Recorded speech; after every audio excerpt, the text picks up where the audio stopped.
Ladies and gentlemen, welcome back for another video. What we're going to be doing today is we're going to be reviewing and reacting all of our college football scores that we had for week one of the 2025 college football season. It was a crazy week one. It was the very few openings to a season where there's three top 10 versus top 10 matchups. Obviously, Miami and Notre Dame have not played as I'm making this video, but it is never too early to start breaking down the complete chaos we had this past Saturday. It was so fun. If you're a college football fan, you were loving every single second of it. First things first, though, make sure to hit that like button. Make sure to subscribe to the channel. If you have any comments, drop them below. Do you agree with me? Disagree with me? What are your reactions to all these great games that we just saw today? Drop it in the comment section. I will respond to every single comment. If you want to sign up for our member teams, make sure to check out the pinned comment down below. Click on that link. You can sign up there, and I would definitely appreciate it. We do predictions. We do best bets for every single football game this entire season. So if you're a sports fan, a football fan,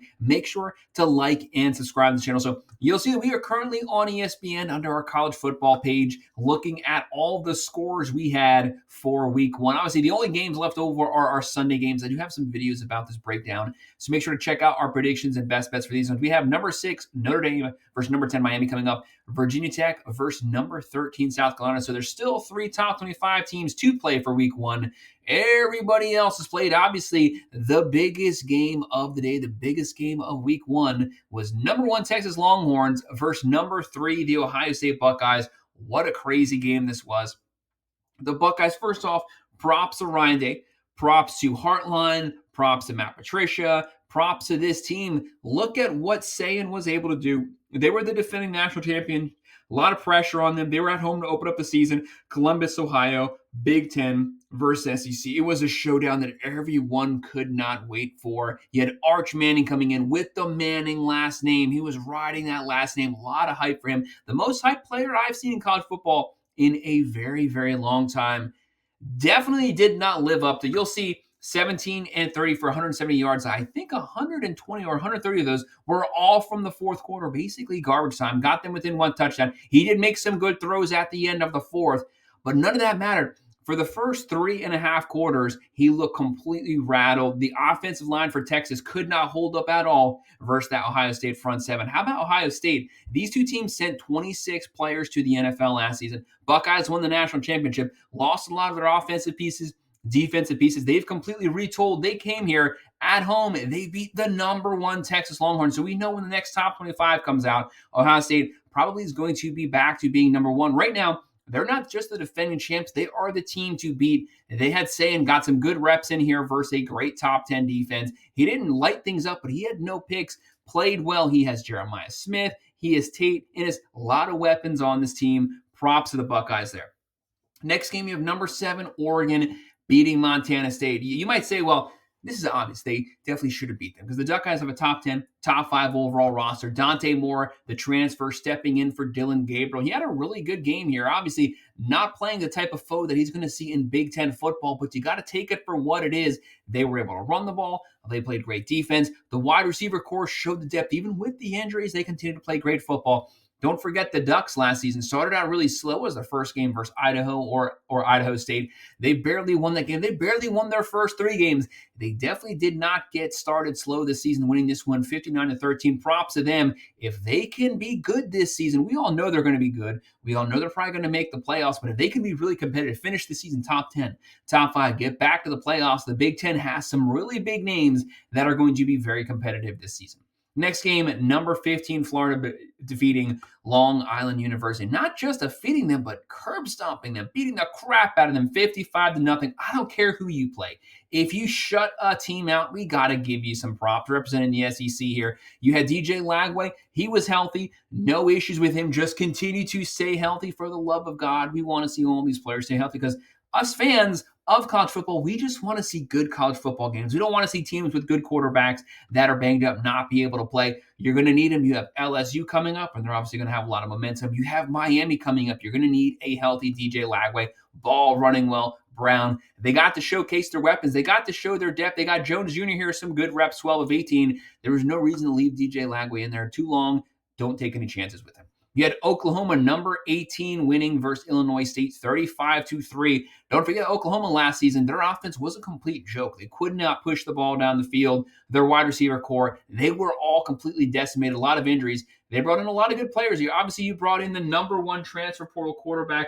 John Mateer comes over. John Mateer, a lot of praise. This guy who is a Heisman hopeful, with what happened to Manning, with what happened to everyone else today, he might be the Heisman front runner right now. He can throw for 3,500 yards. He can run for 800 to 1,000 yards. If he does that in the SEC this year, do not forget his name. 30 of 37, 392 yards, 3 touchdowns. He's also a mobile dual threat quarterback. What I like about him, he can get out of pressure. He's always keeping his eye down the field. Brent Venables, a lot of pressure on him. Florida has the toughest schedule I've ever seen in my life, but Oklahoma has the second toughest schedule this season. A lot of very difficult SEC games coming up. You got to win these out-of-conference games because you're going to need the room there, the wiggle room, once you get into SEC play. But good job to Brent Venables there. You know they're going to have a top 20 defense.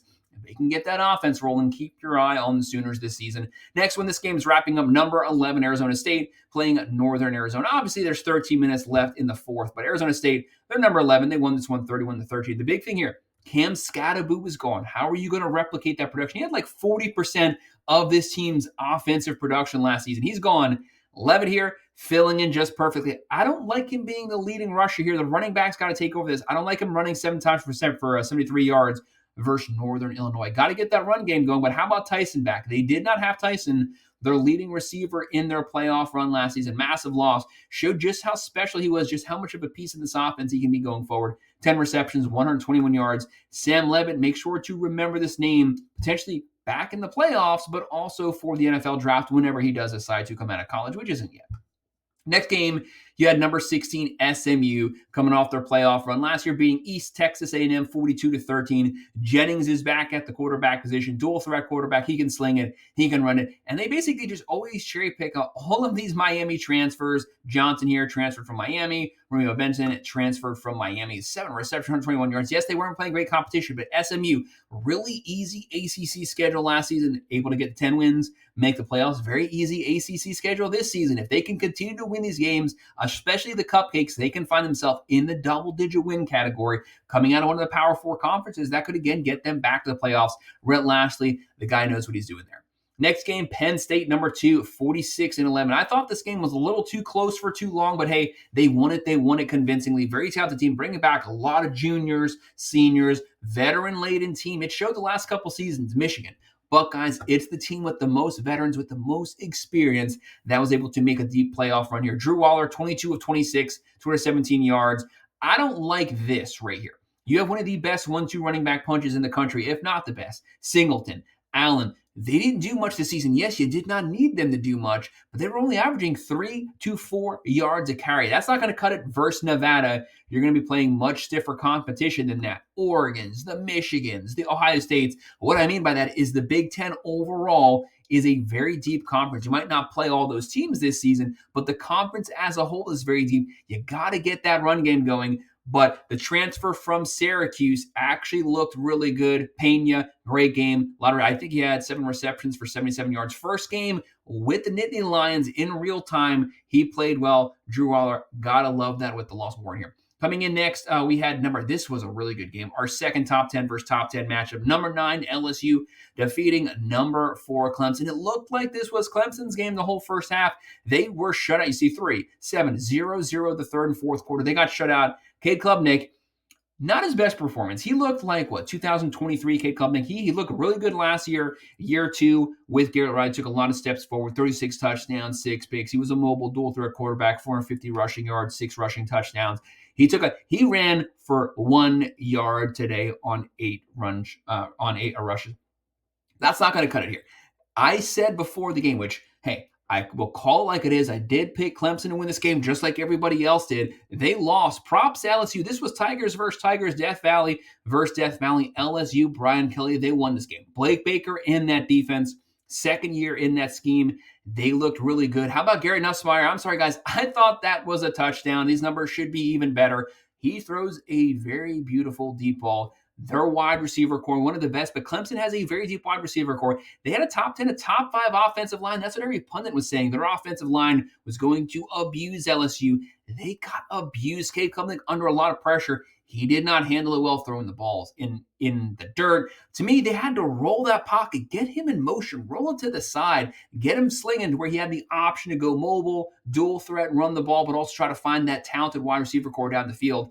Everything wasn't going. When you are under that much pressure, you have to move the pocket one way or the other, especially to your right side with him. They didn't do so. They lost at home. The season's still young. There's a lot left in front of them. But they don't have a difficult schedule here. This is a blemish here. They need LSU to continue to win to make that loss look as good as a loss could potentially look. Next, you had number 5 Georgia just beating the crap out of Marshall. No surprise here. Marshall lost their entire team last season. Couldn't even field a bowl team. They had a good year last year, but once they got to a bowl, everyone transferred out and they had no one there. Georgia beat them 45-7, but we got to see our first true version this season of Gunnar Stockton at the 25, starting quarterback, taking over for Carson Beck. He did well. I've been saying it the whole offseason. Mike Bobo, you got to get that run game going. You have to do much better than you have previous seasons. And then you have Alabama. How about this game? This was one of the largest, if not the largest surprise of the entire week one. You had Alabama just getting the living crap kicked out of them by Florida State in Tallahassee to unranked Florida State. Kalen DeBoer, what was going on? Grubbs pushing the ball down the field. Bama, you have to establish a run game. Your run game last season was a joke. You got to get back to lining up with your big offensive line, running downhill, line up in the eye, and blemish people. You have Grubbs. You have the deep passing game. Ryan Williams, great wide receiver core, top 5 overall offense. Some people say the number 1 overall roster in all of college football. It didn't look like that. You got beat by a whole bunch of transfer portal players. Castellanos talked a lot of trash in the offseason, but it is what it is. He backed it up. They won, and they beat the crap out of you. And I will say this, Florida State's defense, they looked fast, they looked aggressive, and they were running downhill. They were hitting with a lot of power here. Keep your eye on this team. Maybe it was just a one-game week 1 performance, but I don't think so. They might be heading back up. I'm not saying that they're making the playoffs. I'm not saying that, but I think Vegas predicted them at 6.5 wins. It might be time to start moving that number up. Then after that, you had Michigan, number 14, winning versus New Mexico, 34-17. How about Bryce Underwood? This was the first time they had no quarterback last season throw for over 210 yards. Bryce Underwood, his first game as a true freshman, throws for 251 yards. He outplayed all those crappy quarterbacks Michigan had last season. Michigan's defense playing well, the run game playing well. Bryce Underwood will continue to get better week in and week out. Once they get to the Buckeyes, that last game of the season, he's going to be really good. But you also know the Buckeyes are going to be really good. This was a good win here because you wanted to get Bryce Underwood some really good reps here versus a Division I team, not some FCS team. You wanted him getting a good game versus an FBS team. Props here. Then you had, this was not a good look here. Number 17, Kansas State, North Dakota, 38-35. Avery Johnson didn't get this last touchdown until there was like 40 seconds left in this game. Yes, he had a great game overall. What happened to K-State's defense? They lost versus Iowa State week 0, and they beat North Dakota, who is a very good FCS team. North Dakota's a tough team, a very tough game to play, physical game. They know how to win, but this is inexcusable. Where was Joe Jackson? Where was Edwards? Where's that run game? K-State ran for 211 yards per game last season. Top 15 rushing team in the nation. They have not been able to do that. Avery Johnson putting up the stats here, but K-State, very well-coached team, actually a pretty good team. You got to get this sorted out before you get deeper into Big 12 play.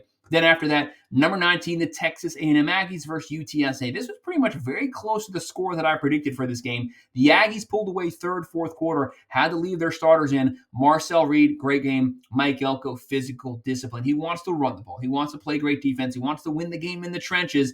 UTSA, though, actually pretty good offense. They were averaging like 34, 35 points a game last season. You knew that they were going to be able to score some points, especially in garbage time. Still, very good win, very good out-of-conference win.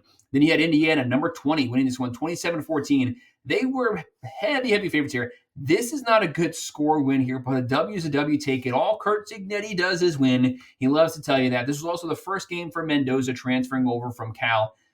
Not bad, not good. Obviously, the competition is going to get a lot tougher than Old Dominion, but it's a win. Get it under your belt. I don't like Joseph here running for 179 yards versus Indiana team who actually last season had a top 20 defense. You got to get that under control. You're going to face much better offenses throughout the season. Then you have Ole Miss, number 21. They lost Jackson Dart. They lost Parrish. They lost Trey Harris, but they still have Lane Kiffin. You know Lane Kiffin's going to have a top 20 offense no matter what every single season. They had a top 10 defense last year. They lost a lot of pieces, but how many steps back does their defense take? As long as they're still top 20, this team is going to make a run at the playoffs. Austin Simmons, very highly touted player here. Great game, 341 yards, 3 touchdowns. Yes, it's Georgia State, but this was his first time as starter here, getting a lot of reps under his belt. Lacey running for 108, Wallace 130 yards. He's going to be that go-to guy now. Very good team here. I said Ole Miss was going to win this one. I think I said 62-10. They won it 63-7. You know, Ole Miss beats the crap out. The very first 3 or 4 games of every one of their seasons are always averaging 60 points a game. That's just the way it works. Then you have Iowa State getting another win. They beat K-State last week. They win this one 55-7. Rocco Beck, great week 0 performance. He 19 of 20, 278 yards, 3 touchdowns. Gotta love that. Lee Burkle, Matt Campbell team, disciplined team. If they can get that run game going, keep your eye on them for the Big 12. Then you had number 3, Texas Tech. This game was delayed for a little while. They beat the living crap out of Arkansas Pine Bluff, 67-7. This team, they lost one of their best wide receivers. He got hurt right before the season started. But this team, the number 1 transfer portal class coming in, not in the Big 12, in the entire nation. Morton had a great game. Dickey, Virgil. There's so many weapons. There's so many good pieces here. It is great to see these teams.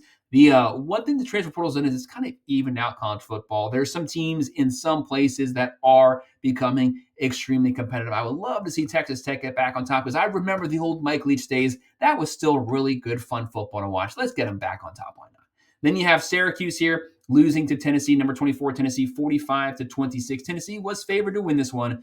It's actually pretty close to the score that we predicted as well. You had Jelly, the transfer from Notre Dame, coming over for Syracuse. Fran Brown's team, Kyle McCord last season led the nation in passing. Syracuse as a team led college football in passing. They lost their entire wide receiver core. They're all gone, but they are recruiting well. They're brought in a lot of transfer portal players. Just give Fran Brown some time. He's going to score some points. He's got to get that defense under control, though. Tennessee, Josh Heupel, you know he's one of the best offensive minds in all of college football. He lost Nico last minute. He brings over Aguilar. The guy's slinging the ball. He had like an 80-yard touchdown today. This offense looked great. Defense might have a couple things to work on, but they had a top 10 defense last season, but they lost a lot of pieces to the NFL. Overall, though, this was a Josh Heupel team. Very solid week 1 win versus a Power 4 team, and I love to watch it because I love Josh Heupel's offense. It's a fun thing to watch. Then you have, obviously, Notre Dame, Miami coming up, and then you have our week 0 games here, but you don't want to forget Thursday, August 28th, our week 1 game where South Florida just beat the crap out of number 25 Boise. I was very disappointed with Boise. Yes, they lost Ashton Gentry, but what the heck was that product they put on the field Thursday? Madsen, he didn't play a bad game. He didn't do anything to help win the game, though. And UCF, they could not get UCF off the field. It was awful to watch.